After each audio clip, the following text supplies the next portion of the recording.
ಧರ್ಮಸ್ಥಳದ ವಿರುದ್ಧ ಅಪಪ್ರಚಾರ ಮಾಡುತ್ತಿರುವವರ ವಿರುದ್ಧ ಕ್ರಮಕ್ಕೆ ಆಗ್ರಹಿಸಿ ರಾಜ್ಯಾದ್ಯಂತ ಪ್ರತಿಭಟನೆ ಜೋರಾಗ್ತಾ ಇದೆ. ಅಪಪ್ರಚಾರವನ್ನು ಖಂಡಿಸಿ ಸಿಡಿದೆದ್ದಿದ್ದಾರೆ ಭಕ್ತರು. ರಾಜ್ಯಾದ್ಯಂತ ಧರ್ಮಸ್ಥಳ ಪರ ಪ್ರತಿಭಟನೆಗಳು ಜೋರಾಗ್ತಾ ಇವೆ. ಧರ್ಮಸ್ಥಳದ ವಿರುದ್ಧ ಅಪಪ್ರಚಾರಗಳು ನಡೀತಾ ಇದೆ. ಬೆಳಗಾವಿ, ತುಮಕೂರು, ಕೊಪ್ಪಳ, ಮೈಸೂರು, ಚಾಮರಾಜನಗರ, ದಾವಣಗೆರೆ, ಕಲಬುರಗಿ, ರಾಮನಗರ, ಚಿಕ್ಕಮಗಳೂರು ಸೇರಿ ರಾಜ್ಯಾದ್ಯಂತ ಪ್ರತಿಭಟನೆ. ಸುಳ್ಳು ಸುದ್ದಿ ಹಬ್ಬಿಸುವವರ ವಿರುದ್ಧ ಕ್ರಮಕ್ಕೆ ಆಗ್ರಹಿಸಿ ಪ್ರತಿಭಟನೆ ಮಾಡ್ತಾ ಇದ್ದಾರೆ. ಎಲ್ಲರೂ ಕೂಡ ಸುಳ್ಳು ಸುದ್ದಿ, ಒಂದು ವ್ಯವಸ್ಥಿತ ಪಿತೂರಿ ನಡೀತಾ ಇದೆ ಧರ್ಮಸ್ಥಳದ ವಿರುದ್ಧ ಅಂತ ಭಕ್ತಾದಿಗಳ ಆಗ್ರಹ. ಈ ಪಿತೂರಿಯನ್ನು ನಿಲ್ಲಿಸಬೇಕು, ಸರ್ಕಾರ ಕೂಡಲೇ ಮಧ್ಯಪ್ರವೇಶ ಮಾಡಬೇಕು. ಯಾವುದೇ ಕಾರಣಕ್ಕೂ ಕೂಡ ಶ್ರೀ ಕ್ಷೇತ್ರಕ್ಕೆ ಅಪಪ್ರಚಾರ ಮಾಡ್ತಾ ಇರ್ತಕ್ಕಂಥದ್ದನ್ನು ಸಹಿಸೋದಕ್ಕಾಗಲ್ಲ. ಈಗ ರಾಜ್ಯಾದ್ಯಂತ ಜನ ಎಚ್ಚೆತ್ತಿದ್ದಾರೆ. ಅವರು ಕೂಡ ಇಷ್ಟು ದಿನ ಕಾದರು ನೋಡೋಣ ಅಂತ. ಬಟ್ ಇದ್ಯಾಕೋ ಇದು ಸುಳ್ಳು ಅಂತ ಅನ್ನಿಸ್ತಾ ಇದೆ. ಬೇಕು ಅಂತಲೇ ಕೆಟ್ಟ ಹೆಸರು ತರೋದಕ್ಕೆ ಮಾಡ್ತಾ ಇದ್ದಾರೆ ಅಂತ ಅನ್ನಿಸ್ತಾ ಇದೆ. ಹಾಗಾಗಿ ಈಗ ರಾಜ್ಯದ ಬಹುತೇಕ ಜಿಲ್ಲೆಗಳಲ್ಲಿ ಜನ ಪ್ರತಿಭಟನೆಯನ್ನು ಮಾಡ್ತಾ ಇದ್ದಾರೆ. ಕೆಲವರು ಮಾತನಾಡ್ತದ್ದನ್ನು ನಾನು ಕೇಳಿಸ್ಕೊಂಡೆ.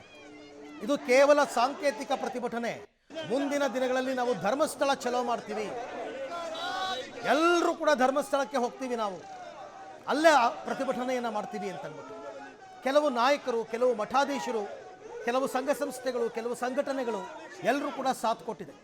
ಕೆಲವು ಕಡೆ ಅಂತೂ ಅನೇಕ ಬೇರೆ ಬೇರೆ ಧಾರ್ಮಿಕ ನಾಯಕರು ಕೂಡ ಪ್ರತಿಭಟನೆಗೆ ಬೆಂಬಲವನ್ನು ಕೊಟ್ಟಿದ್ದಾರೆ. ಕೆಲವು ಕಡೆ ಜಾತ್ಯತೀತವಾಗಿ, ಧರ್ಮಾತೀತವಾಗಿ ಪ್ರೊಟೆಸ್ಟ್ಗಳು ನಡೀತಾ ಇದೆ. ಧರ್ಮಸ್ಥಳದ ಪರ, ಅದರ ವಿರುದ್ಧ, ಅಪಪ್ರಚಾರ ಮಾಡುವವರ ವಿರುದ್ಧ ಪ್ರತಿಭಟನೆಗಳು ಜೋರಾಗ್ತಾ ಇದೆ. ನಿನ್ನೆ ಕೂಡ ಕೆಲವು ಜಿಲ್ಲೆಗಳಲ್ಲಿ ನಡೆದಿತ್ತು, ಇವತ್ತಂತೂ ಜಾಸ್ತಿ ಆಗಿದೆ. ಹಾಗಾಗಿ ಸರ್ಕಾರ ಕೂಡಲೇ ಮಧ್ಯಪ್ರವೇಶ ಮಾಡಬೇಕು, ಏನಾದರೂ ಒಂದು ತೀರ್ಮಾನ ತಗೋಬೇಕು. ಕೆಲವರ ಆಗ್ರಹ ಅಂತೂ ಆ ಉತ್ಖನನ ಕಾರ್ಯವನ್ನು ಸಾಕು ನಿಲ್ಲಿಸಿ, ಇನ್ನು ಎಷ್ಟು ಅಂತ ಮಾಡ್ತೀರಾ? ಒಂದು ಕಡೆ ಒಂದೇ ಒಂದು ಸಾಕ್ಷಿ ಸಿಕ್ಕಿಲ್ಲ.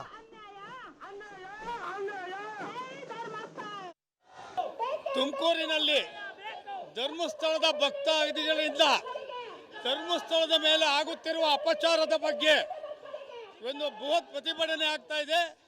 ಇದು ಪ್ರಗತಿಪರರು, ಬುದ್ಧಿಜೀವಿಗಳು ಹಾಗೂ ಕಮ್ಯುನಿಸ್ಟವರು ಇದನ್ನ ಬೇಕಂತಲೇ ಮಾಡುತ್ತಾ ಇದ್ದಾರೆ. ಇದನ್ನ ಯಾಕಂದ್ರೆ 2095ರಿಂದ 2014 ತನಕನೂ ಧರ್ಮಸ್ಥಳ ಅಂದ್ರೆ ಒಂದು ಪುಣ್ಯಕ್ಷೇತ್ರ. ಆ ಪುಣ್ಯಕ್ಷೇತ್ರವನ್ನ ಅನ್ಯ ಧರ್ಮೀಯರು, ಕಮ್ಯುನಿಸ್ಟರು ಸೇರಿ ಅದನ್ನ ಹಾಳು ಮಾಡಬೇಕು ಅಂತ ಹೊರಟಿದ್ದಾರೆ.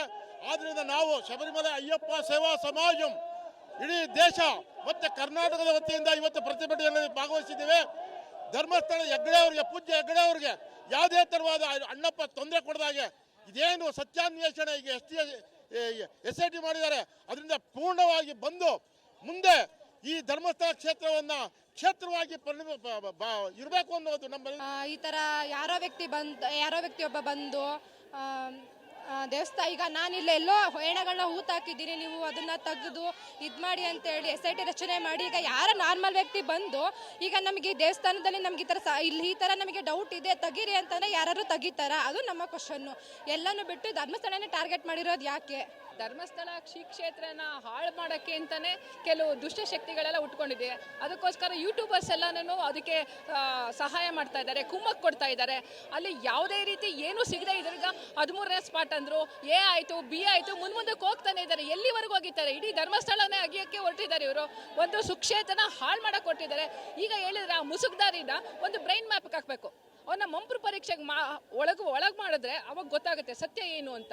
ಇದು ಮಾಡ್ತಾ ಇರೋದು ಖಂಡಿತ ತಪ್ಪು. ಇದಕ್ಕೆ ಸರ್ಕಾರದ ಪರೋಕ್ಷವಾದ ಸಹಕಾರನೂ ಇದೆ ಅಂತ ನಾನು ಹೇಳ್ತೀನಿ. ಯಾರು? ಹೌದು. ಈಗ ಯಾರು ಯೂಟ್ಯೂಬರ್ಸ್ ಇದ್ದಾರೆ ಅನಾವಶ್ಯಕವಾಗಿ ವಿಷಯನೇ ಗೊತ್ತಿಲ್ದಂಗೆನೆ ಹರಡ್ತಾ ಇದ್ದಾರೆ ನೋಡಿ, ಅವ್ರನ್ನೆಲ್ಲ ಬಂಧಿಸಬೇಕು. ಸುಮ್ಮನೆ ಸುಳ್ಳು ಅಪಪ್ರಚಾರ ಮಾಡ್ತಿರೋರಿಗೆಲ್ಲ ತಕ್ಕ ಶಿಕ್ಷೆ ಆಗಬೇಕು. ಧರ್ಮಸ್ಥಳ ಶ್ರೀ ಕ್ಷೇತ್ರ ಉಳಿಬೇಕು. ಇದನ್ನು